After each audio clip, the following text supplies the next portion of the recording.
धाबा ते निंबी चेलका मार्गाची दयनीय अवस्था आणि अपूर्ण पुलामुळे परिसरातील नागरिक हैराण झाले आहेत। अखेर संतप्त नागरिकांनी जिल्हाधिकाऱ्यांकडे निवेदन देत तातडीने काम पूर्ण करण्याची मागणी केली असून आंदोलनाचा इशारा दिला आहे। अकोला जिल्ह्यातील धाबा ते निंबी चेलका मार्गाची अवस्था दिवसेंदिवस अधिकच बिकट होत चालली आहे। रखडलेले रस्त्यांचे काम आणि अपूर्ण पुलांमुळे शेतकरी, विद्यार्थी, गर्भवती महिला व रुग्ण यांच्या समोर रोजचं आयुष्य कठीण झालं आहे। या मार्गावरून शाळेच्या बससह विविध वाहनांची वर्दळ असते, मात्र खड्ड्यांनी भरलेला रस्ता आणि अंधांतरी पुलांमुळे प्रवास म्हणजे जीव मुठीत घेण्यासारखा झाला आहे।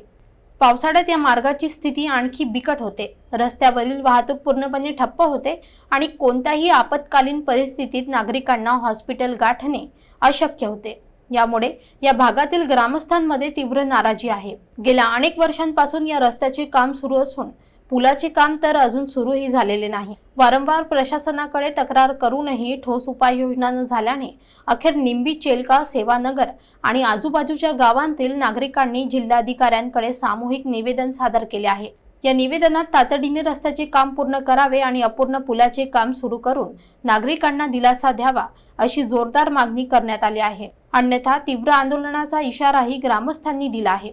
आता प्रशासन काय पावले उचलते याकडे सर्वांचे लक्ष लागून आहे। निवडणुकीच्या तोंडावरती लोकसभेच्या तोंडावरती त्याचं भूमिपूजन झालेलं होतं। 4 किलोमीटरचं त्याचं भूमिपूजन झालेलं होतं।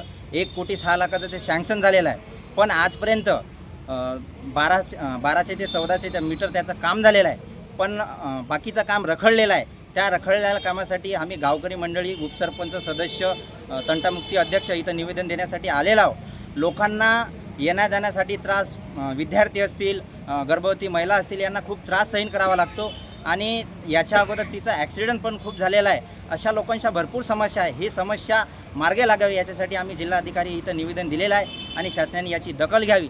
दखल नाही घेण्यात आली तर आम्ही गावकऱ्याकडून रास्ता रोको आंदोलन करण्यात येईल।